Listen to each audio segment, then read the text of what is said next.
Ladies and gentlemen, thank you very much for carving time out of your schedule today. It's been an incredible couple of days in our corner of East Africa. It's been, I think, to describe what's going on in this country at this moment as a watershed moment would be a colossal understatement in more ways than one. What essentially it started as an argument against a tax law that millions of people across the country felt was essentially unfair and in no way reflective of the economic conditions that the country was facing. That has led us to a very interesting watershed moment in Kenya today, where we're constantly asking questions around how we keep this project called Kenya running and what lies ahead. Now, to be clear, over the next 40 to 60 minutes, what we're going to try and figure out is from an economic perspective, what do we need to do to get this country moving forward? Where do we go from here? Because in some ways we're in uncharted territory, but I'm glad to report that we have a fairly able set of panelists who will be helping us navigate the intricacies of what will come over the next 4 to 6 weeks with respect to not just the finance bill, but also the appropriation bill as well. Churchill Ogutu is an economist at the IC Group. We also have Nikhil Hira, is a partner at Coady Africa, Regional Executive Director of the East African Association, someone who understands the tax law in this country and how it's evolved over the last 2 to 3 decades in ways that personally I don't understand. What he has forgotten about the tax code is probably not worth knowing. He bears a lot of institutional memory on that front. We also are joined by Stella Soke. She's a senior research associate at Standard Investment Bank. Nikhil, I want to start with you with regards to how we manage government spending going forward. The finance bill has been sent back to Parliament. MPs, given what we know now, will be back in session on the 23rd of July. And it will take some time to get a finance bill ready. So between now and then, how do we keep government operations running? Are we operating on the existing Finance Act? And what authority does a state then have to levy taxes and withdraw money out of the consolidated funds to keep operations running? Thanks, Rama. Short, the laws that are already in place, that would include Finance Act 2020, which we also felt was introducing a significant amount of taxes that we didn't really want or need for that matter. That is all still in place. Each year, the Finance Act, it increases the taxes or brings in new taxes that are required to fund the budget for the coming year, which is in the Appropriations Act. So with the decision that they withdraw the Finance Act, there's a lot of legality around that and time. But just the one question that I've been noticing on Twitter is, does the fact that the president said it's going to be withdrawn, does that mean it's withdrawn because people are talking about in 14 days it'll become law if Parliament doesn't deal with it? My understanding, and we probably need a lawyer to talk about this rather than me, but my understanding is that because the president gave notice last night in which he said that he wanted all the provisions in the Finance Act to be taken out, which effectively makes the bill null and void. But that still needs Parliament to approve, which is going to happen, as you said, on the 23rd of July. But that 14 days is now covered, I think, because he sent that notice last night. So I think we're okay, and we just got to wait till the 23rd. So where does that leave us? We haven't got a Revenue Act for 2024-25, but we have an Expenditure Act, the Appropriations. And so we budgeted expenditure, but we don't have any budgeted revenue to cope with it, other than what we're already getting. And if you recall, the Treasury did send something in where they said that if the bill was taken out completely, we would be short 200 billion.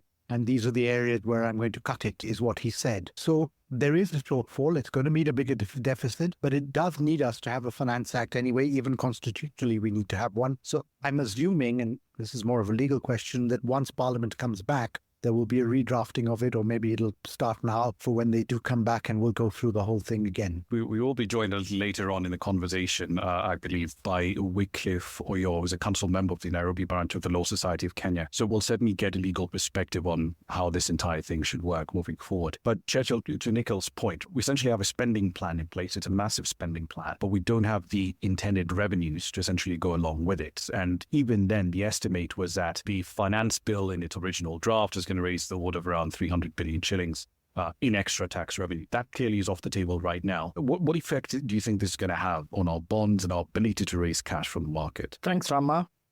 As Nikhil has said, is that currently we are still relying on the existing tax laws. So the main tax laws in Kenya, Income Tax Act, Excise Duty, Value Added Tax. So those ones are there. It's only that each and every finance bill make amendments on the existing tax laws. So the only thing that is being removed or what will not be in place is now the Finance Act 2024, following the refusal of the president to assent into that. And the impact of that is around 302 billion. This is my estimates. I know there is a number, 306 billion, but I'm looking at 306 billion each on the revenue to be generated. But that notwithstanding, the total revenue to be generated is around 2.9 trillion. That's what you call the ordinary revenue, tax revenue plus non-tax revenue. And this is within the next 12 months from July 1st all the way to June. You can argue that there's still some time for the authorities to either come up with a new revenue raise amendment, some amendments of sort, or another finance bill, at least to raise the prerequisite revenue. Or on the other side, we're likely to see some cuts, so at least to be able to offset the negative impact of the Finance Act 2024 will not be in place. So those are the scenarios that we're keeping an eye on at the moment, Rama. We'll certainly get to the Appropriations Act / bill side of it in a moment, but I want to bring in Wycliffe Oyo, as I mentioned earlier, as a council member of the Nairobi branch of the Law Society of Kenya. Wycliffe, I know you and your colleagues have had a really intense week. Can you walk us through what the Law Society Nairobi branch is doing at the moment? Thank you very much, Rama, on behalf of not just the Law Society Nairobi branch, but the Law Society of Kenya generally and all its branches. We've indeed have a very busy week, a very mixed week in terms of what has been going on in the country and which all of us know, culminating, of course, in the event we saw yesterday where the president refused to the bill and referred it back to Parliament for reconsideration. At this point in time, as we speak right now, we have a parallel court ruling that is being delivered, I believe maybe has been delivered a few minutes ago by Justice Mugambi, touching on a related but quite different matter relating to the deployment of the KDF, which we saw. So members of the Law Society are following that and keeping tabs on that. And of course, we've also been going around the country to try and help those who've been abducted, those who've been arraigned in court for one charge or another relating to the protest following Parliament's passage of the Finance Bill 2024. So that's where we are generally, but in so far as the legal issues surrounding the bill are concerned, we are keeping a close eye with respect to just the legality of the president's actions in terms of refusing to assent to the bill, referring the bill back, but also what precipitate steps then are taken from here. And I think it's worth mentioning at this point in time that we had communication that the Speaker of the House, the Speaker of the National Assembly, that is, has communicated to the House the president's decision not to assent to the bill and has issued timelines within which the committee, the Finance Committee, is supposed to consider the president's reservations to the bill and then make appropriate recommendations to the House for consideration. So at this point in time, we expect that the timelines given by the Speaker will guide the process of reconsideration of the bill, and then Parliament will be reconvened to consider the report by the committee. I understand their standing orders, particularly Standing Order 29, Parliament can be recalled for a special sitting, and I believe this is more than a special sitting to look at what the committee would have come up with. Let me just interrupt briefly just to bring our audience up to speed with what we're seeing on that case that you're referring to.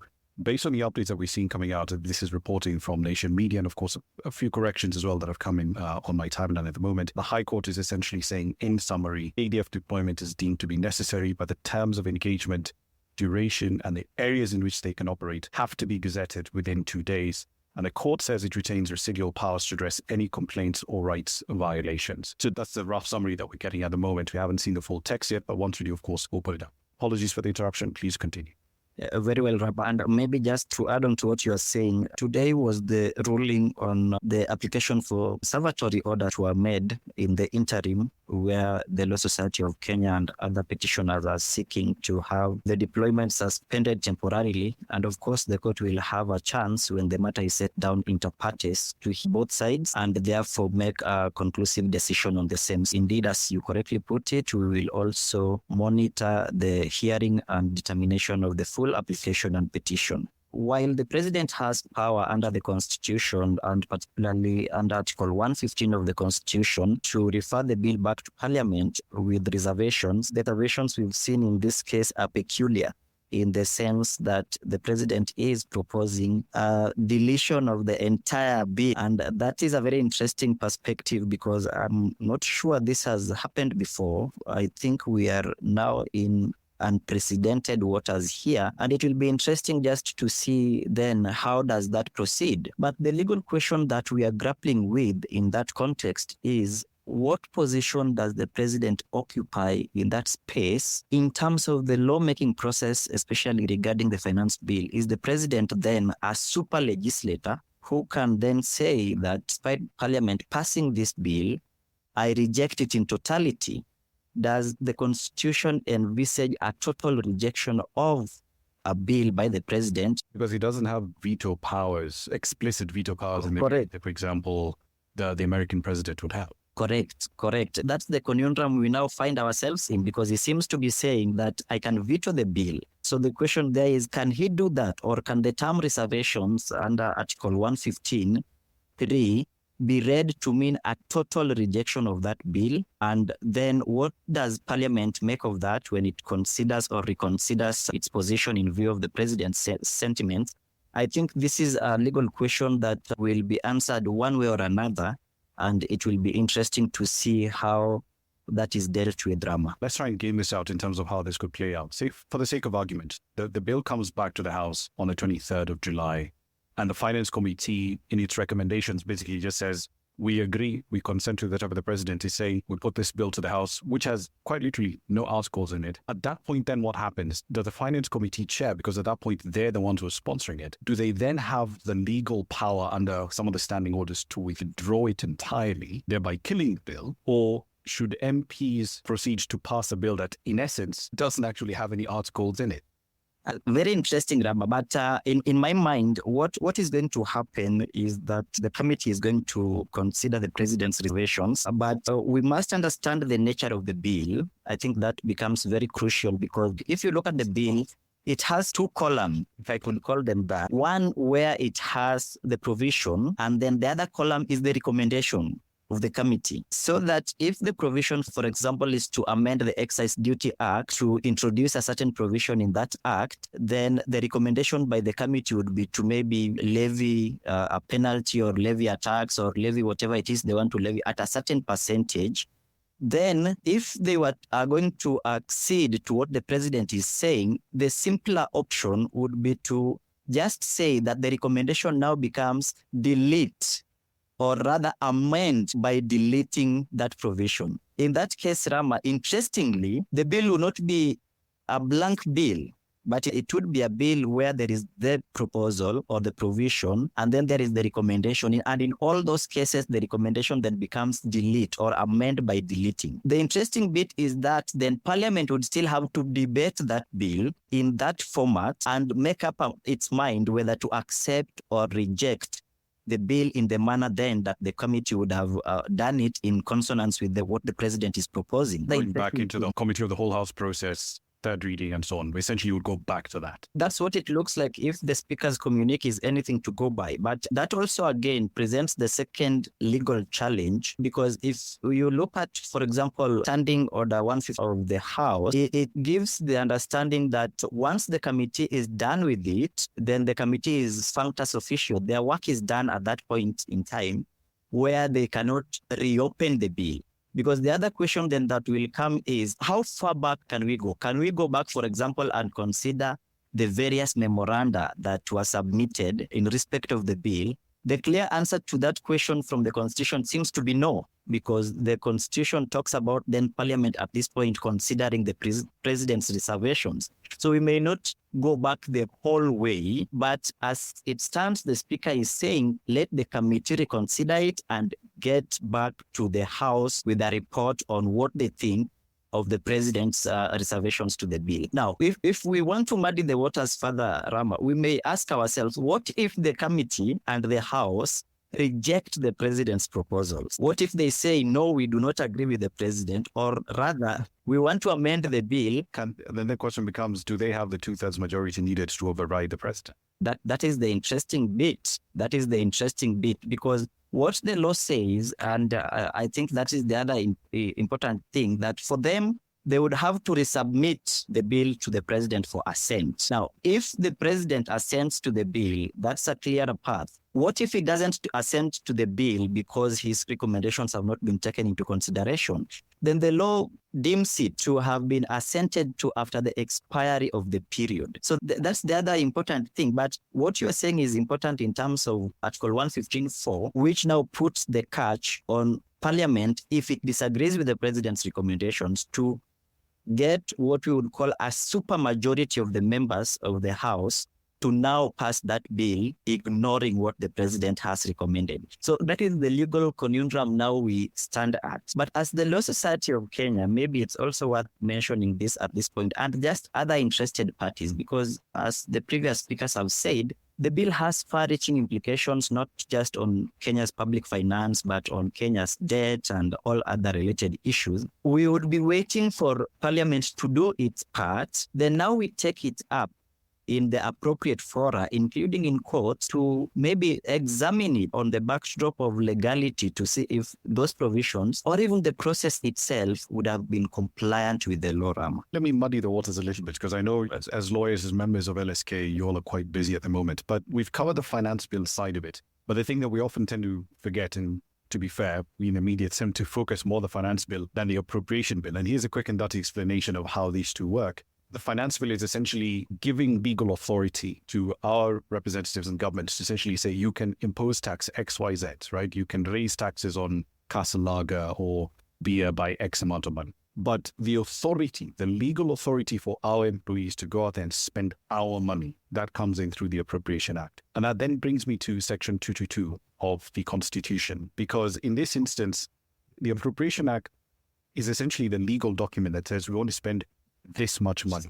Going back to what the president said, his argument is, I want to cut spending. So what happens now? Should he bring in an entirely new supplementary appropriation bill in order to essentially reflect those spending cuts? Or can those changes be made to the existing appropriation bill/act? Thank you, Rama, for that question. I think we may need to go back a little more on the unfortunate or fortunate incidents of Tuesday this week, depending on where we stand. We may want to remember, as you've correctly pointed out, that once Parliament passed the finance bill, it had started debating the appropriations bill.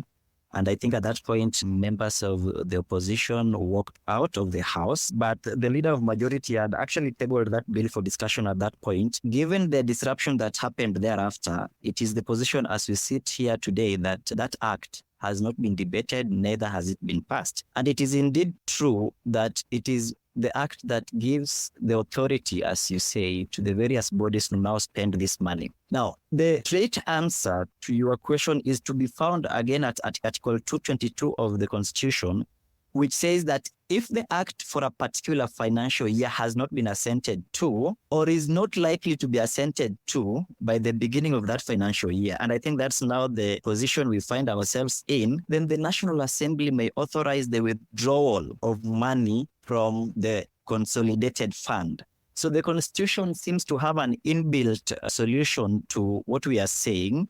But of course, the position of the law is that once a new act has not come in to repeal a previous one, the previous one so continues to be in place until otherwise repealed by the new act. Now, the important part there would be, what are the checks and balances then that the country would have in terms of ensuring that this power donated to Parliament to authorize a withdrawal from the consolidated fund is first not abused, and secondly, that funds continue to be applied for the purposes for which they were intended. That is just not only a legal question, but it's also a political question in terms of then how does the government of the day continue operating without the Appropriation Act passed and without going into excesses. And I think, Rama, we don't operate in a vacuum, even though as lawyers sometimes we like textualist interpretations of the provisions of the law. But the current political environment is that one of the biggest problems Kenyans have, even with the finance bill, is government excesses and the lavish spending and the spending on probably inappropriate objects. And I think that then will go back to what we have seen happening this week, the people taking up power under Article 1 of the Constitution to exercise sovereign power directly to oversight the government and ensure that what the people want is what happens. Let me just interrupt briefly, because looking at an update here from Zalendo Watch, they pointed out, this was on the 25th of June, so 2 days ago, essentially Tuesday. They're pointing out that the Appropriations Bill was actually passed by Parliament. Assuming that's the situation we're in now, the bill essentially has left, for lack of a better word, it left Parliament. It's essentially now being transmitted to the head of state. Are we looking at the same path of approval or dissent that the finance bill also went through? Because if he says, I want to cut spending, then by definition, that means that a lot of the ideas that are baked into the appropriations bill as sent to him by members of parliament should essentially now be changed. And at that point, what's the sensible thing to do? Do we just draft an entirely new one, or do we have to make changes to the existing one? I believe, Rama, that to me does not present a bigger conundrum than the finance bill, because then the appropriations bill is debated alongside the finance bill for the simple reason that then the government's objectives for that financial year should be reflected in the Appropriations Act. What does the government want to do with this money it's collecting? How does it want to rein on state excess? I think the practical thing to do right now would be to allow Parliament to reconsider the finance bill along the lines proposed by the president rather, and then relook the appropriations bill, or whether it's an act at that point, to probably amend it to be in consonance with what is happening. The president said something very interesting when he was addressing the press yesterday. He said, the people have refused this bill. The consequence of that is that if the government is saying we want to cut spending and the people are saying don't cut spending, then the government is currently listening to the people. So I think then it must also be the case that the Appropriations Act, whether passed or not, must be relooked at in that context, because again, what it is to be appropriated, whatever it is that is to be spent, has to be raised. And we heard from the financial experts telling us that the bill was supposed to raise an additional 300 billion shillings. And that's, some of that was to go into this kind of expenditure. So it has to be relooked in terms of just not being a redundant act that is incapable of being executed and operationalized, but must be read in tandem with the prevailing circumstances. So that's what would be my feeling on that, Rama. And I think what we don't probably understand well as a country is the nature of the act and the nature of the finance bill. While the Appropriations Act is act, if I could call it that, the finance bill is a miscellaneous bill seeking to amend various pieces of legislation: the Income Tax Act, the Excise Duty Act, the VAT Act, the Affordable Housing Act. So I think dealing with the appropriations bill, despite it being a money bill, would not depart materially from how we are going to now treat the finance bill in light of the circumstances we find ourselves in. Rama, can I come in there for a minute? Yes, Nikhil, please go ahead. Just on something we have said, look, there were bits of Finance Bill 2024 that were quite nice. Extension of the amnesty, increasing pension deductions, that sort of thing. And one of the things we have said, maybe when it comes back to Parliament, they go through and they say, okay, we'll keep this, we won't destroy the whole thing, but we'll keep this, we'll keep that. If we're optimistic, they'll keep all the good bits and destroy all the bad bits. But at the same time, the Appropriations Bill, which I believe has been passed by Parliament, does also have to go to the President for assent. And I think in his speech the other day, yesterday maybe it was, he did talk about cutting expenditure. That presumably gives him an opportunity to go back to Parliament and say amend and cut following. And as we've said, both of them can be debated by Parliament on the 23rd of July or whatever it is. Back here. Indeed. And we'll get to the spending side of it in a moment, but I know Wycliffe has got a fairly tight schedule. Wycliffe, can you give us any updates on the work LSK is doing at the moment to try and get all the individuals who have been detained, held for the better part of the week out of police custody at the moment? Are there any updates that LSK can share on that? Thank you, Rama. We have two updates we can give on that. The first one is that yesterday we appeared before court where 56 protesters were arraigned in court. And the prosecution made applications to detain them for 14 days on the basis that they wanted to conclude investigations relating to various charges that they want to prefer, including arson and disturbance of the peace and things like that. The court granted all the 56 accused persons bail of 5,000 shillings each. And with the assistance of our various partners, we managed to help them, especially the indignant ones who could not raise that money. And all of them were released this morning from the Central Police Station. Number two is that the LSK has also managed to obtain an order regarding the disappearances and the abductions of people who we have information that have been disappearing and it's been on the news. One of the important aspects of that order given by the court is that the members of the Law Society of Kenya have a right to access any police station within the republic to find out if these people are being held in these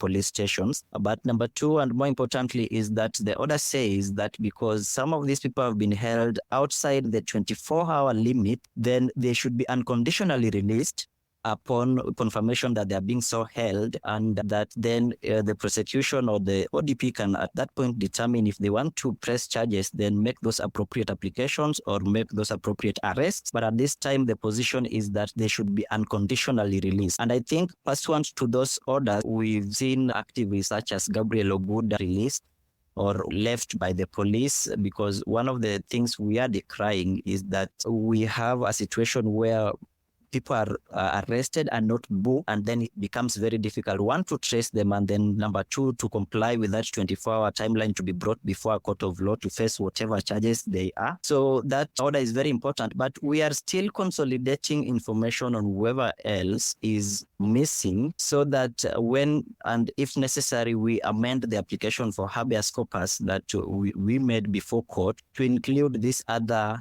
missing persons, just to ensure that everyone is accounted for. Number three, Rama, and more importantly, is that we've also set up a hotline at the Law Society of Kenya to encourage members of the public who have any cases of missing persons to immediately report these cases, and then we will take it up from there. And that comes to the number four and last thing we are doing, is that we've also set up a group of lawyers who are dedicated to following up on these cases, and we've dispatched teams to all possible police stations throughout the country to ensure that once we get an alert and we have information that someone is missing and is possibly being held at a particular place or police station, then we respond immediately and ensure that constitutional human rights are not violated or that violations do not continue. So we also thank the members of the public for their help, for their support, sometimes even financial in terms of the bail and that kind of thing, in ensuring that even at this time, despite everything, we respect the constitutional rights of Kenyans. Indeed. And there is an update here. The speaker apparently actually did put up a bit of an explainer here, saying exactly what happens now. And one of the sections of it, I'm just going to read it verbatim. The question was, can the Finance Bill 2024 become law, essentially by passage of time, referring to that 14 and 21 day limits that's essentially referred to in the Constitution? And he says, quote unquote, no. Having been referred to the National Assembly for reconsideration on account of the President's reservations, the Finance Bill 2024 cannot become law through mere lapse of time. We'll put a link to that, of course, directly under this particular link to this space, as it were. Wycliffe, I can't thank you enough, and I'm sure the NSK is going to get a lot of feedback and data from the audience and Kenyans at large, especially with respect to the people who are still being held incommunicado. I want to turn the conversation back to the spending side of things. Now that we essentially are clear that the Finance Bill 2024, for the sake of argument, is basically dead. The Appropriations Bill is something else entirely. But moving forward over the next 6 months, we clearly are in an interesting dilemma. We've essentially hit our limit for raising taxes in this country. We've gotten to a point where we said, no, you simply cannot squeeze water out of a stone.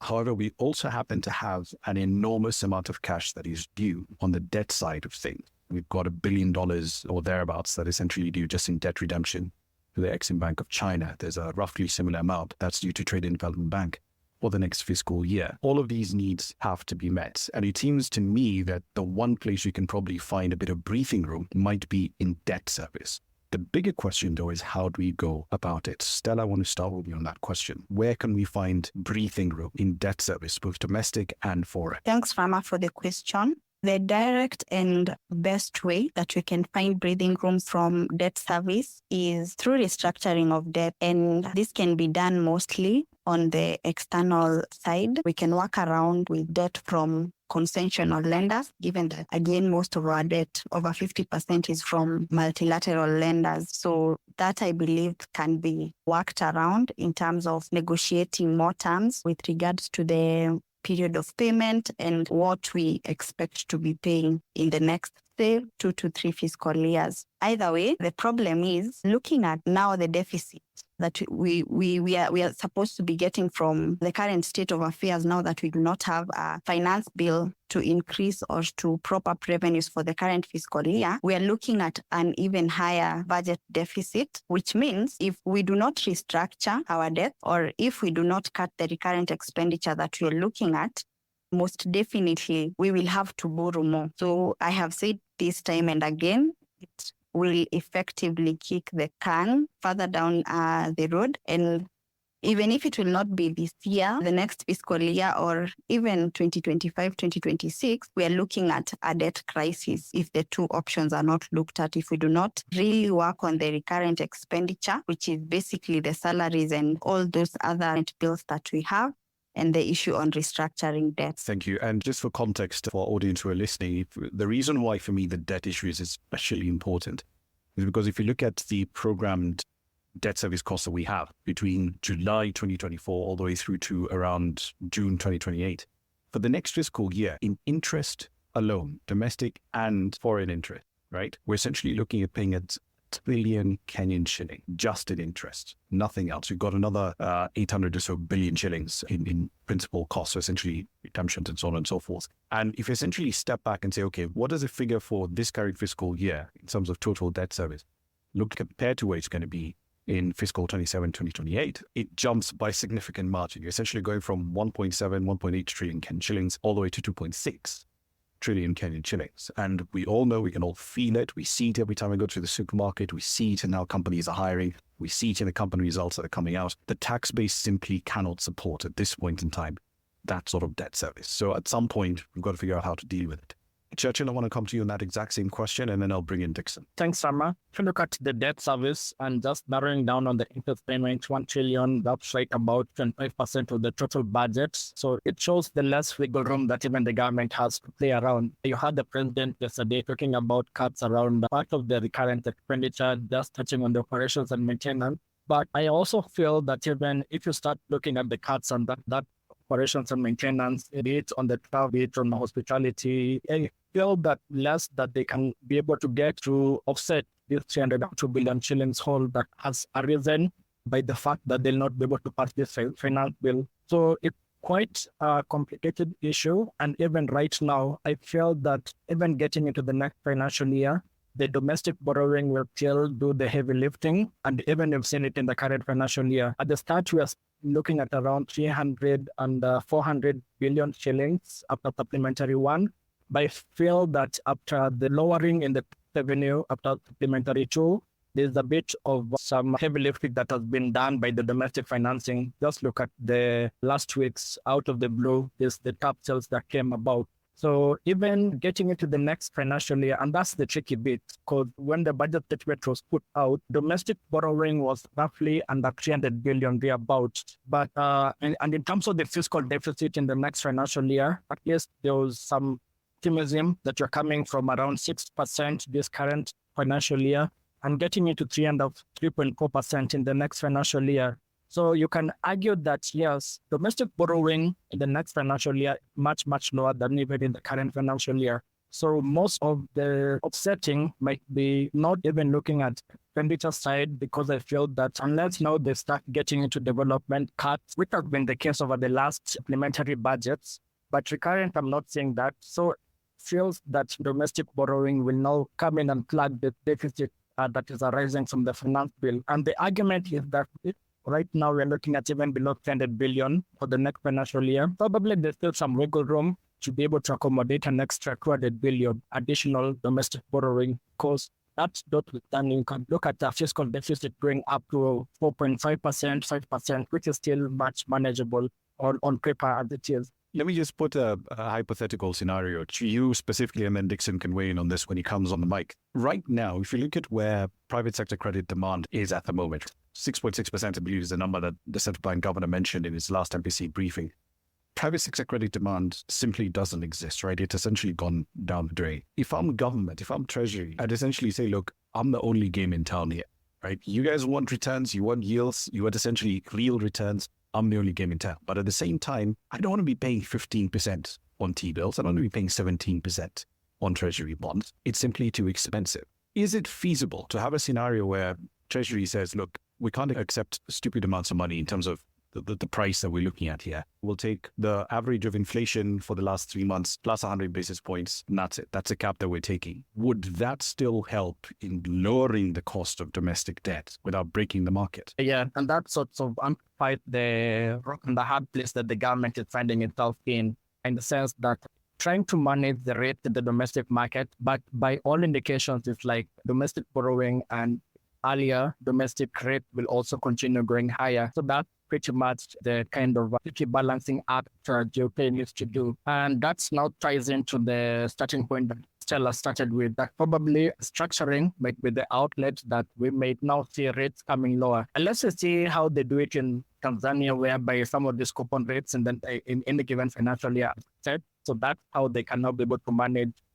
But obviously, we can't see it playing out in the next financial year unless now they do a whole overhaul of the current option system to be able to accommodate that. Probably in that scenario, it could just affect your borrowing rather than what is the current coupon rates on the existing bonds that have been borrowed in the last 2 years. So that is the tricky situation that JK is finding itself. It might take up until 3 years so that you can now be able to see more reasonable domestic debt servicing costs, but not in the near term. So probably Dixon might time in this. Indeed, Dixon Magasha, our resident go-to guy on bonds and currencies. Please weigh in. How do you think we can fix this debt problem? Maybe to start with the last question, I think interest rates are usually a reflection of market expectation of where they should see the future path of interest rates. And when markets are not convinced that rates are going to go lower, then they tend to bid higher. Anytime the market expects yields have topped and they're going to come down, then you see everyone rushing to buy bills, because then when duration comes, basically if you're holding bonds and yields come down, the bonds become more valuable because the interest rates and prices usually inverse to each other. I know that's a bit technical for most of the guys, but ideally, if you think interest rate will be 10% next year and they're 17% right now, everyone would run to invest right now. And then once they're 10%, then you're earning an extra yield over and above what the market yield would be then. But if you think there's a chance that go to 20, then you'll be like, no, I'll just invest the least I can right now. Because if yields go higher, then if I'm a bank, I have to market my bonds at a loss, or as an investor, you're like, I'm going to hold out and get a better yield in the future. So right now, the bidding behavior you are seeing in the market basically just reflects the fact that the market knows the government needs to borrow. And why do they need to borrow? It has to roll back to the spending side. So if you've appropriated, and we know you have to spend 3.2 trillion, and you have to borrow X amount of money, and we can see you have a huge target, or rather a huge gap to your target, market is fearful of that. So they're like, I think this guy will have to borrow more, so I'm going to hold out on my liquidity, try to get a better rate. And anytime you seem to balance your books and things will even out, or seem that will even out, then you will see market rush to invest, even if they have to borrow to invest that. Let me just interject for a bit there, Dixon, because I remember in the briefing that the governor had, his argument was, if we really want to get a handle on public spending and the jitters that we're seeing in the market at the moment, we have to, and I'm paraphrasing what he said, we essentially need to start seeing T-bill rates starting to go down, the rates in the bond market starting to go down. And there's this sort of, it looks like to me, there's an interesting chicken and egg question here, because on one hand, the market is saying, we know you have a liquidity problem, so if you want this cash, here you are. Well, but at the same time, government is saying, guys, we're up against the wall here, so how do you want us to lower? No, you're missing a second part of that statement, because he did say that if the fiscal side is retained at 2.9% with a domestic borrowing target of, say, 300 billion, then there was scope, because the two are tied together. He was saying, if the fiscal side consolidates, which means we borrow less, then based on that lower borrowing number, then he expects that market will come down. Okay. I think what is interesting now is that if I could roll back to what has happened with this finance being thrown out, the issue then what the market is seeing is that you've removed the revenue raising measures, okay, but the expenditure side has not been addressed. So you've seen the IFB bond selling off, you've seen the Euro bond selling off, because ideally people are saying, we think your fiscal deficit is going to be larger, and that means that you will not consolidate your borrowing, and that means that your yields will go higher. So we have to roll back, and I think I am not a lawyer, but I would say the first thing we need to do is the appropriations bill needs to be rolled back to the committee before even the finance bill. And then from appropriations bill, we look at expenditure side. We cut all the expenses that are not funded. And I know this is very emotive to the public, so they have to go back and remove what everyone considers waste and can be postponed. Once you have maybe a lesser budget number that would seemingly be able to be funded even without tax increases or whatever it is on this side. That will boost the confidence in the market that, you've cut your deficit now. It looks like you'll only borrow 200 billion. We think that can be naturally acquired through a nominal rise in inflation rate, which boosts up revenue, or nominal GDP growth, which again might boost up revenues. If you think that number is 200 billion, and then you have a deficit of that 200 billion, and with a capped domestic borrowing number, then that means that market might start thinking we scrambled by the bills, or even as you start your borrowing program, eventually, because you're borrowing a small number, you'll hit your annual borrowing target early enough, and once you meet that, you retain that deficit number without moving. The whole curve then will come down substantially lower, all the way to where the MPC bill is. Now, that requires a lot of sacrifice. So the rate problem, if I understand you correctly, you're saying, look, the only way to credibly say, look, we're going to essentially create conditions where the market will say, okay, I'm not going to lend to you at 17, 18%. I'm going to accept lending to you at 7 or 8% is if you see a credible spending plan, a credible appropriations bill. Yes. That essentially has a reasonable, you say, we're going to hit 2.9, a fiscal deficit of 2.9% or 3.3%. But with a spending plan that is much, much smaller on the recurrent and the capital spending side than what we have now. And now the challenge is, it looks like we might not be able to raise taxes again. And this is, if you look at the ratings agencies today, whether it's Fitch, Moody's, Morgan Stanley, everyone who's come out and given a note today, they are saying, look, given the structural issues that have arisen, it might seem that between now and the next election, we might not ever be able to raise any other tax. So if you have that scenario, what does that mean? It means then they have to go and look at, for instance, or you find somehow a way to convince the public to allow some taxes to be raised such that you have a balanced budget. I've heard guys say the bill is dead. I don't really think the bill is dead. I think the bill can go to the committee. The committee can decide to call the public, whether it's civil society, whether it's think tanks, whether it's you chaps, everyone to come and sit down and say, okay, fine, here is the appropriations bill. There are some things you like in there. There are some things you don't like. Can we remove the ones you don't like? Once you have that number, we come and look at the finance bill side. We say, okay, fine, if we keep this, we have to fund this. Where do you think we could raise taxes? Or if you can't raise taxes at all, then what do we draw? Because ultimately, it might be sacrifice. It might be that you might not do a full free primary education or secondary education if that comes to that, or you can't build roads for a few years, or you have to cut education. But you have to come down with a point that says, this is the kind of cash I can spend. And since you've told me I can't raise taxes, then I have to leave it there. Eventually, that by itself might give you issues down the line, because sometimes taxation goes beyond just financing bills. Sometimes it does do other objectives like trying to reduce inequality and things like that. Because if you say you're going to pay people 18% in real yields, because we keep forgetting that this money we keep talking that we owe someone is not owed to aliens, it's owed to other Kenyans. So there are Kenyans who are earning 12% real yields on their bills. The people who are happily earning that yield, probably maybe they're at a point in their life where they don't really spend the money. They keep rolling that over. And the same issue we've seen in some tax cuts, say like in America, where if you cut taxes to some section of the society that's up there, what they'll do is that they'll just take those taxes and invest back buying assets, whether it's land, property, or whatever, other than spending the economy. So the stimulus never comes back. And that widens inequality. So ultimately, you have to decide which taxes you have to raise. And that, again, that has to be done by consensus, because you don't want to be taxing capital, you don't want to be taxing investments, you don't want to be taxing the guys at the bottom of the rank. But this is a discussion that can be had. And if it's been had by an honest auditor who is not invested, because most people who will be sitting in parliament obviously are invested because they are on the 1%, including most of us in this call, we might not be willing to push those punitive taxes that are attackers. But ultimately, we have to understand that the 1 point, if you look at the budget, the 40% has been paid as interest is going to a few people, probably less than 3% of the economy. And which is why, the government was struggling to get taxes like the motor vehicle tax, because it looks like a wealth tax, but probably it shouldn't go there, because then there's a whole portion of the society that uses the cars for income generation. So it's not really a wealth tax. But you can see they're looking to other direction. But ultimately, I think there's conflict of issues by Parliament itself in terms of do they want to tax themselves, because they are part of that particular subset of population. Once you agree on that number, then you come back and say, we have agreed to cut this spending, you can finance that. Markets look at your number, is credible, balanced, interest will come down.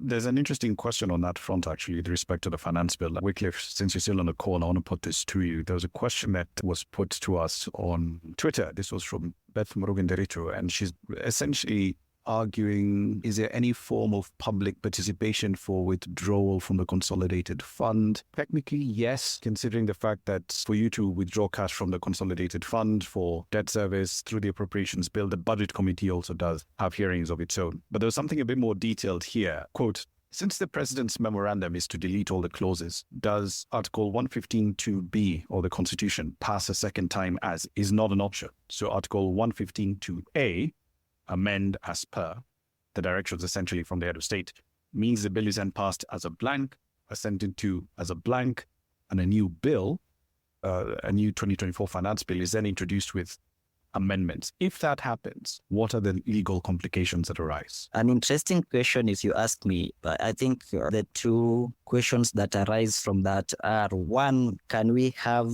two finance acts for the same financial period? My simple answer would be no. Number two is, do the president's reservations amount to deleting the finance bill in its entirety? That would be the interesting one that we need to debate.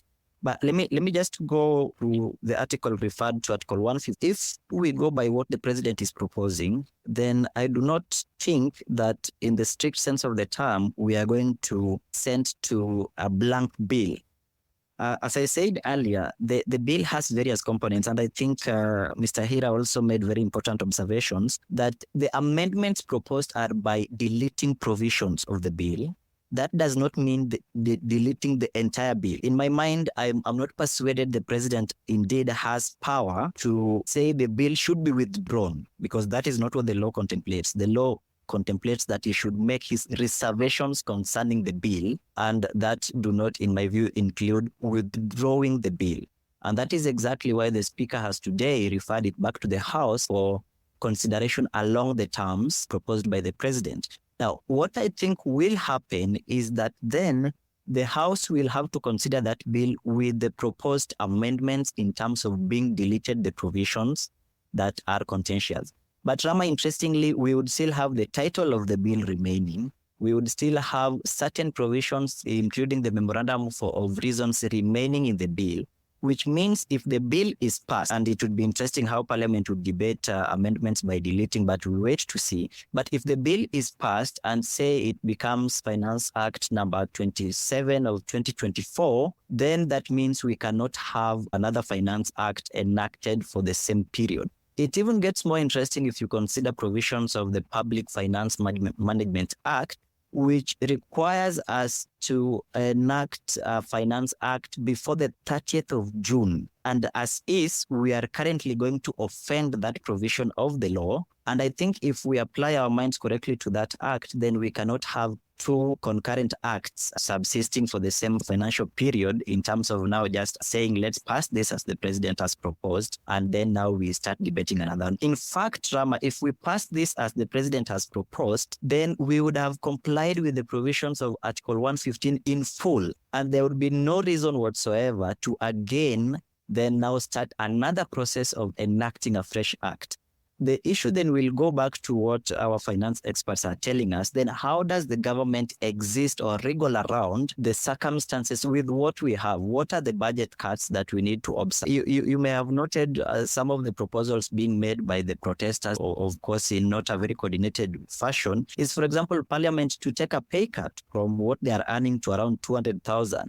So can some of these strategies and maybe plugging on government excesses enable us to retain more money to be spent? So these are the issues that now we have to think about in terms of then how do we go about this. The other interesting bit, as I finish off on that point, is that there is the real possibility that then we could see amendments being done to individual acts. For example, if Parliament was to introduce an amendment to the VAT Act sometime in September of this year, we would have to deal with the legality of those amendments at that point, in terms of, is it touching on what otherwise would be processed under Article 114 as a money bill? Then what is the implication of that? We've seen, for example, currently, I think in the next week or so, the amendments to the SHIF or the enactment of the SHIF is coming into force with serious ramifications on, for example, the pay slip in terms of the deduction there. The Affordable Housing Act was enacted as a standalone piece of legislation whose effect is to raise money at this point in time, of course, for a specific purpose. But as we speak, we do not know where that money is. We suspect probably it's in the consolidated fund, for which, as you've correctly noted, if it was to be spent, then it would require that level of public participation. But then we would now end up with the other issues about, is it legal to withdraw money from that fund to be applied for a purpose for which it was not intended? I think then that becomes the important question, that then can we look at other ways apart from enacting another finance act that would sit side by side with an already enacted act, which in my view would be unconstitutional and illegal, to try and see what we do about our public finance. Thank you, Rama. Indeed, many interesting questions that arise from this entire affair. I want to move the question onto that, the question of spending cuts. And Barbara Barungi probably puts this better than I could. This is an opportune time, she says, for deep expenditure cuts. A serious team can sit down, review all MDA budgets and cut recurrent expenditure and block leakages. But is there any will to do this? I want to bring it down to something a little more narrow, because some of the spending items that we have, debt, for example, that's essentially a fixed number. We've got 1 trillion shillings in interest costs that we have to essentially cover. There's not much wiggle room there. But based on the data that we see, where's the room to cut? Stella, I want to start with you, then I'll go to Churchill. Thanks, Rama. I will insist on the bit on recurrent expenditure, because historically, and it has been a trend, that the government always focuses more on the development side. And we have consistently seen the budget channel a very little amount of money towards development. For example, we've seen between 10 and 15% for the current fiscal year, and a lot of the money goes into the recurrent expenditure and debt servicing, as you mentioned. For me, in my view, where we should cut and where we should look at is the bit on recurrent expenditure. I assume or presume that most of you have seen that article or snippet that showed the multiple of what our MPs or government officials get in terms of payment as compared to GDP. And you've seen that Kenya is up there with a multiple of 97. So I see their opportunity. And even the president himself mentioned that there will be cuts with regards to travel expenditure, renovations of the houses that they've mentioned there about. And I don't think that whatever he mentioned will be a very significant bit of the recurrent expenditure. So more work has to be done on that end or in that space. With debt, I only see the bit on restructuring, because again, as they say, debt is a fast charge. We have to, this is a have to, so only restructuring will work for us. And the bit on restructuring again is another whole topic, because looking at the schedule of the debt redemption for the next fiscal year, that is fiscal year 2024-2025, you get to see that most of the principal redemption goes to the Exim Bank of China, which means that this is a commercial debt or a commercial loan. So with that, it may be challenging to restructure. I do not have the formal or guidelines on how China restructures its debt with African countries or other countries that they have lent money to. So we also have other debts that are maturing, and the huge amounts are for syndicated loans and the likes of World Bank multilateral loans. So I think around there we can work something out and restructure the debt to ease the pressure on repayment and the pressure on the budget that we have currently. Indeed. Churchill, from your perspective, and I'm going to bring in Nikhil here before I ask him a separate question around tax cuts. What can we cut based on the spending plans and the appropriation bills that we've seen? All right, thanks. Before I get into the question, the same on to an earlier point that you threw to Dixon around what actually will happen. I remember the speech that the president gave yesterday. He did not mention anything around appropriation bill. So as it is, and this is my view, we should expect something to the appropriation bill before next week, which is the start of the FY 24-25. And if you tackle back also on this issue, remember last week when we gave that advice, the impact of passing the finance bill with the amendment, and then they costed it at around 200 billion. And then they gave some number, I think, to the tune of 173 billion thereabout, that needs to be cut, needs to be able to accommodate the finance bill as it was then during the second reading with the amendment that had been posed by the finance committee. So that sort of convinced people that even the appropriation bill that was discussed on Tuesday will have also led to some downward revision of sorts. But even the second reading and also the committee stage, and before it was passed, did not convince me that there were any amendments that were done on the appropriation bill. We have not seen even the budget committee report on the appropriation bill before the second reading stage happened, for us to see any nitty-gritties as to the actual movement that was made on the appropriation bill. So as it is, I still expect that probably we should see the president as thinking appropriation bill as it is. But now the correction will come with the supplementary budget. And that's where what are the areas of potential cut that we should see. If I may take you back, what has been proposed to the national government as it is around 2.39 trillion with the appropriation bill as what is in the public domain.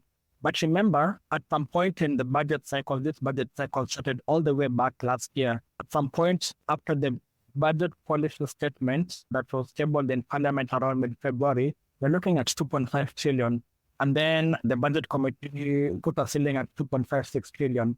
And then around April, when Ruto was in Ghana, he hinted that there could be some wide reduction of budget cuts on the budget to the national government, and that now led to around 223 billion. The budget estimate that National Treasury table end of April affected this 200 billion cuts on spending to the national government, but most of the cuts were on the development spending. And that ties into time and again, even if you look at the supplementary budgets that have been passed in the current financial year, most of the cuts have been affected on development spending rather than recurrent spending. And that sort of speaks to even the president's speech yesterday when it hinted around travel, expenses need to be cut, hospitality, the purchase of motor vehicles, all that is around recurrent expenditure. So I think by and large, we should expect that in the event supplementary budget is tabled, and they mentioned there's some urgency around supplementary budget, probably it will be around recurrent spending. About the urgency, remember that you're also within an IMF program. There's the 7th review, the staff level agreement came 3 weeks back, and potentially we are expecting board approval by mid-July based on the recent trends that you've seen. So that means that we should expect some urgency of sorts, or probably by the time IMF is going to approve the 7th review, Parliament may not have come back from their short recess, but more likely than not, probably we need to see some groundwork happening in the next 2 or 3 weeks before Parliament comes in, at least to suggest that probably there could be some cuts around current expenditure along the lines of what the president in his speech yesterday sought to be able to affect some substantive cuts on the budget. Indeed, because unless he actually delivers, it's one thing to say, I want to make spending cuts, but until we actually see a plan to do that, a credible plan to meaningfully reduce recurrent expenditure, it really doesn't bear any water. Nikhil, I want to come to you on the question around laying the foundations for future growth, because the pattern over the last decade has been to increase tax X, increase tax Y. So for example, excise duty on mobile money transactions. We started at around 10%, we're at 15% now. There's a proposal to move it all the way up to 20%. And the argument that Treasury probably could have been making is, yeah, we've raised it, but we're not seeing a reduction in the number of transactions that people are using mobile money for. But tax cuts, if well planned, targeted, can often have extraordinarily powerful impact. And the one example that I like using is what Amos Kimonya did in 2008 with respect to small displacement motorcycles. If he had not convinced Parliament to approve the tax cuts that he proposed then, that made it much, much cheaper for people to be able to buy motorcycles for as little as 100,000 shillings from even in supermarkets. You could walk into an Akumat and find a bike from TVS or a Chinese manufacturer. Today's border revolution, the ability of companies like Uber and Glovo to essentially have last mile logistics, none of that would exist without that tax cut. So if you're trying to lay the foundation for growth over the medium term, where are the places we could cut taxes in order to essentially give the public a bit of a reprieve, to essentially say, look, we're going to reduce the amount we're taking from every individual person, but the net growth in output will help to essentially cover for whatever net loss we're looking at. Yeah, thanks, Rama. Just before I answer that question, this funny one about expenditure. Like any household, I have a certain amount of income, I have a certain amount of expenses. Unless I'm prepared to borrow, which obviously the government was, unless I'm prepared to borrow, I'm going to make sure that revenue exceeds expenditure. Most countries are not in that position. Kenya certainly isn't. We're spending much more than we're earning in tax revenues. 60 to 70% of what we collect is going in servicing the debt. So the debt is astronomical in a way. There's nothing wrong with debt, provided A, you use it for the purpose that it was designed, which should really be the development side, which Stacey said we'd reduce quite a lot. And B, we have to be able to service it. It's when you can't service it, you don't have the cash flows to do that, that you get the IMF involved and the World Bank involved and so forth. But I've heard many a government say, we will cut expenditure. And I've yet to see one that's actually achieved that. But this time, if we don't have a finance act, and we've talked about that already, then we have to cut recurrent expenditure. And expenditure that is absolutely not needed has to be slashed. That's the only way we're going to get some way towards balancing our books. We're never going to balance them completely, but we've got to go some way toward doing that. On the question of tax reductions, for many years I have said that if you lower the tax rates, you're going to find that people are more likely to comply. It is much cheaper to comply at a lower rate and avoid excessive penalties and indeed perhaps a spell in committee prison, but reduce the rates and you'll see a raise in tax revenue. It's happened in many places around the world. Just take our own country. 92, 93, 94, our tax rate, top tax rate was 65%. I know most of you Gen Zs on here will not believe that, but we were paying 65% on incomes above a certain level. It was reduced down to 30%.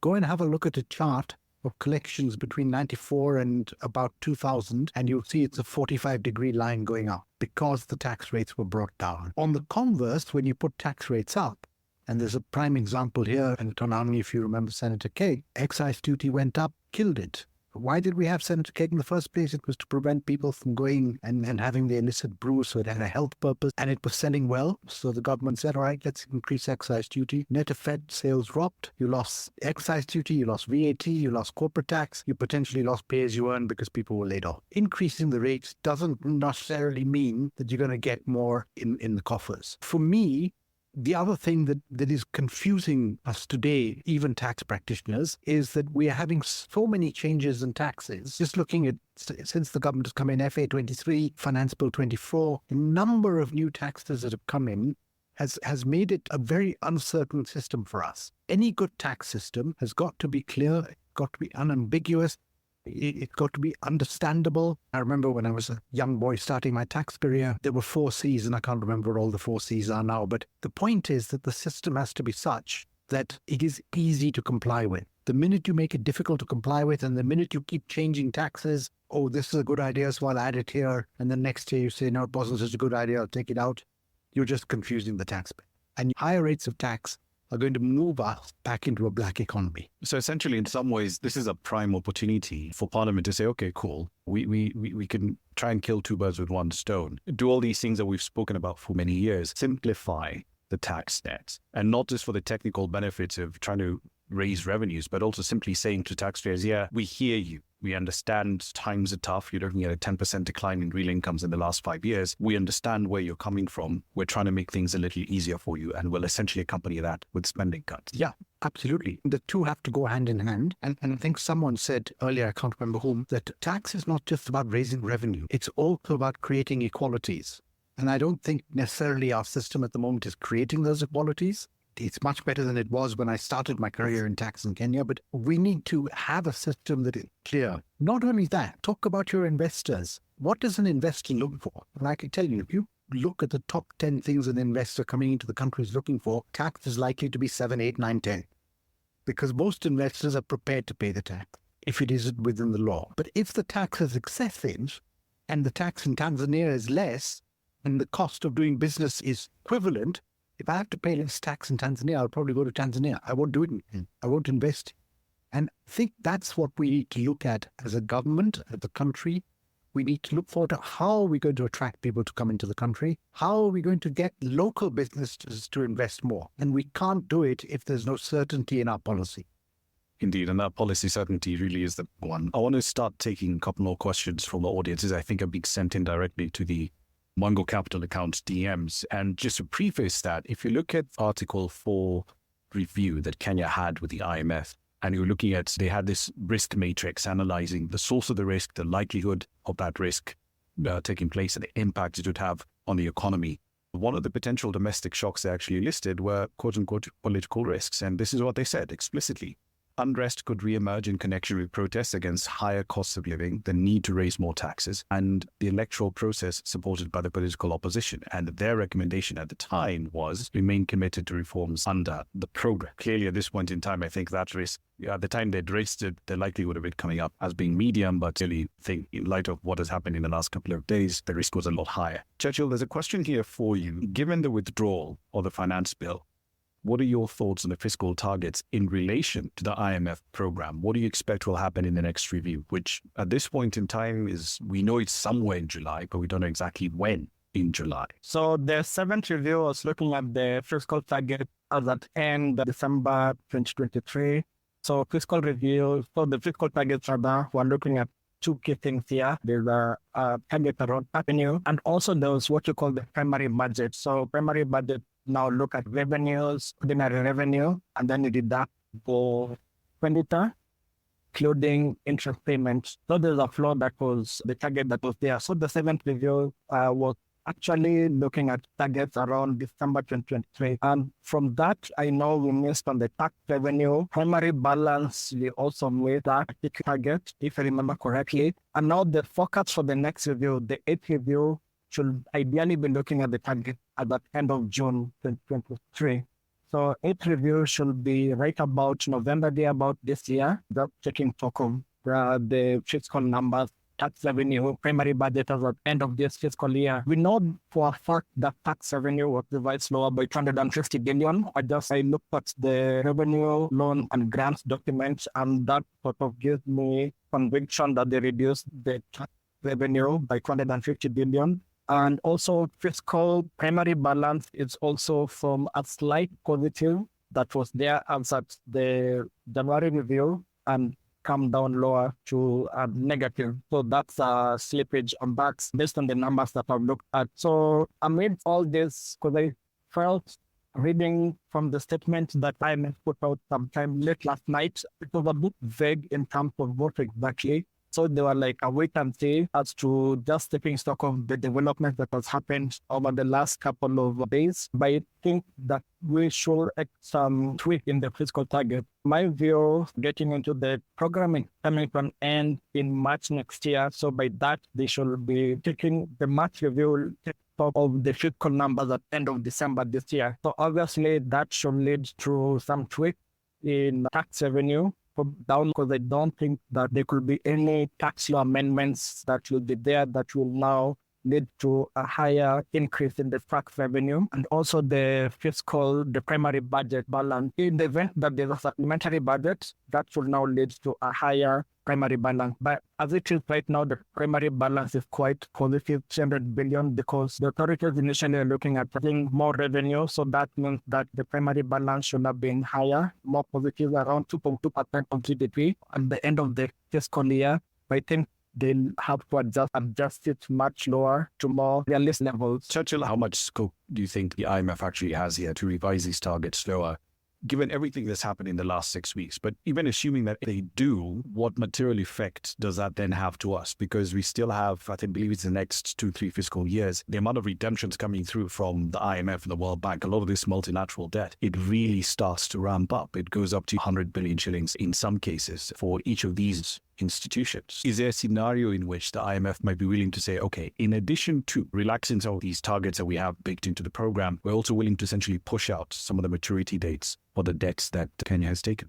Quite interesting that you asked that. And remember that the current review has been quite protracted. Initially started all the way in early April, then took a pause with the spring meetings, and then it resumed for the planting of the trees, or just right about we went to plant trees in May. And then it's been quite protracted, you can say like over 8 weeks. And from an IMF perspective, I think that all eyes were on this finance bill so that they can sign off on the disbursement at the 7th review. But clearly, that has now taken them to the drawing board. So you can imagine how, from an IMF perspective, how they are looking at that has been done for close to 8 or 12 weeks.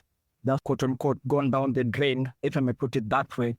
So obviously, let's just put it in land terms, in the sense that the program, as it is coming to an end in March next year, there's scope that you could have a program, the event that now the current program is an extended fund facility, external bid facility. Is there a scope that you can have a successor program? As it is, I don't think so. So unless now we have a standard standby arrangement that we had sometime between 2017 to 2019, which is more like a precautionary insurance arrangement with the IMF.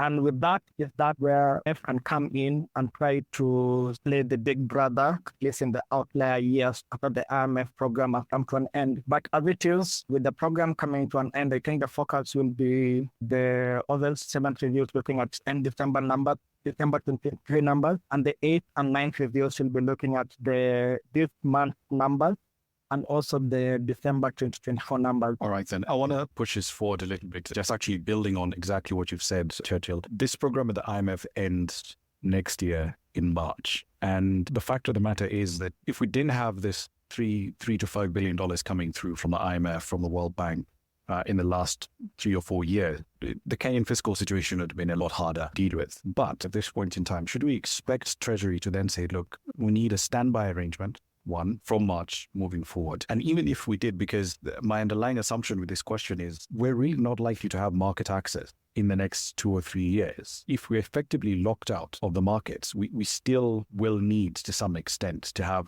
the quote unquote cover that comes with having an IMF program. Or is my assumption there fundamentally wrong? Dixon, you can weigh in, and then Churchill.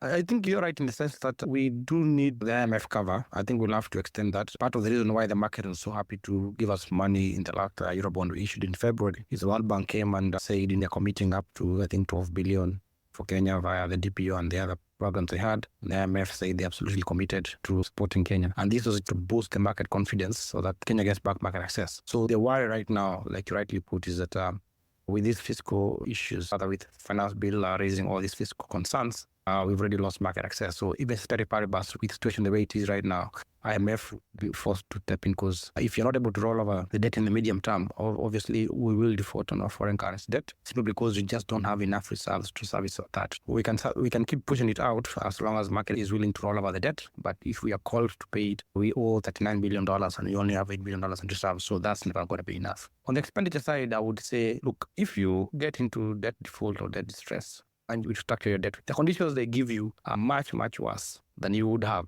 if you go back and cut the expenditure yourself. So it might look like you can't cut expenditure because you made promises to voters or whatever it is, but you're going to be in a better situation if you cut it yourself. Maybe cut maybe 10 or 20% of what you would have to cut if you defaulted on your debt and you had to restructure. So I've always said the structure looks like it's an easy pill, but sometimes it can become a very, very bitter pill. And for us especially, because when you restructure the debt, you cannot restructure multilateral and development organization funding because it's concessionary. So you're only able to restructure the commercial lending and the syndication. And because we've been rolling over our commercial and syndicated loans, we've paid a lot of the Chinese debt using the IMF money and stuff like that. You find that the portion of debt that is eligible for restructure in Kenya is quite small. I think I saw research saying just about $13 billion of the $38 billion we owe. And assuming you'll get, let's say, a 40% haircut that you get from the market for that, that's around $4 billion. So why would you go through a restructure if you're just going to drop your debt by 4% and then go under such stringent conditions that don't work? So to me, I would say the easy hanging fruit right now will be to cut expenditure, cut it hard, make sure that the fiscal target you had, you retain that. Market would reward you to be able to give you market access, to be able to roll over that. And domestic market, if you decide to borrow only 300 billion, market can absorb that quite easily. Interest rates will come down. And as the interest rates come down, they'll give you fiscal headroom. Because remember, the debt is never really repaid. What you do is that you keep rolling that over. But the difference is that every year you have the debt service cost. So if your debt service costs at 7% or at 17%, it's a huge substantial difference. You could be having the same sort of debt at a 60% discount in terms of debt service cost. If you're running a low deficit and you balance with your budget, and the savings you make from that, assuming you have, say, $5 trillion in debt and you're saving 10%, that's 500 billion a year eventually, assuming in the medium term you roll over all that debt at a lower yield. 500 billion annually, you can imagine, is way more than successes you're looking right now. So ideally right now, the longer hanging fruit will be cut expenditure to your budget, try and get the interest rates to come down. That will also help the economy. pick up a little. It helps your NPLs start to recycle. Again, banks lending, as a bank lend, then you boost your revenues. And from that, then you get the headroom. But obviously, it's going to be very painful because this time, then you have to say there's no sacrosanct thing. You have to cut, if it's roads, if it's health, it's whatever, just make sure that you balance that. For a couple of years, maybe even 1 year, because remember, our domestic debt service is about 800 billion. Those are coupons you'll pay out.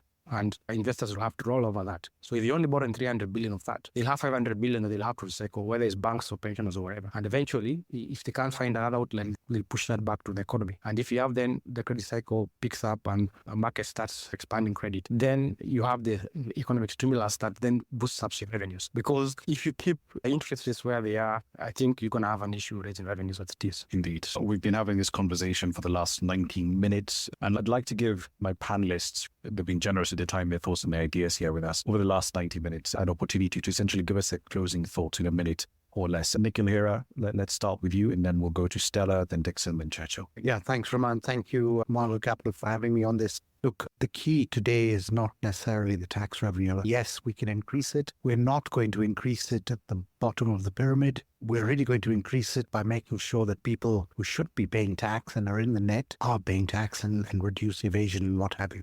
But that's not going to give us a significant amount in comparison to what we need.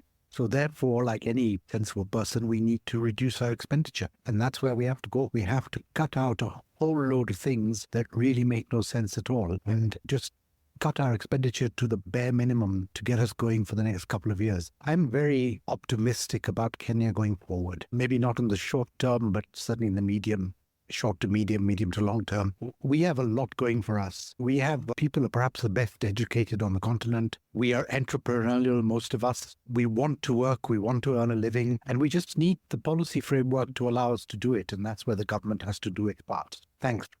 Stella, your thoughts? Where should we go, at least in the next 4 to 6 weeks? Thanks, Rama. I believe and I see this as a really tough balance for the government because we're dealing with a government that loves to spend, and we have, quote unquote, a crisis with regards to the debt aspect of the debt space. So we're dealing with the issue of trying to convince and show the government the sense of cutting expenditure, and on the other hand, working on ways to reduce the pressure on debt repayment. The balance is very tough because on one end, we are looking at consequences of restructuring debt. For example, the issue of credit rating, which comes with downward grading from the rating agencies. And this again is followed by other consequences like a depreciation of the currency and even what you mentioned earlier, the issue of access to international markets. So in my view, this is a tough balance, and what has to be done has to be done. And in this case, we have to really look at the recurrent expenditure side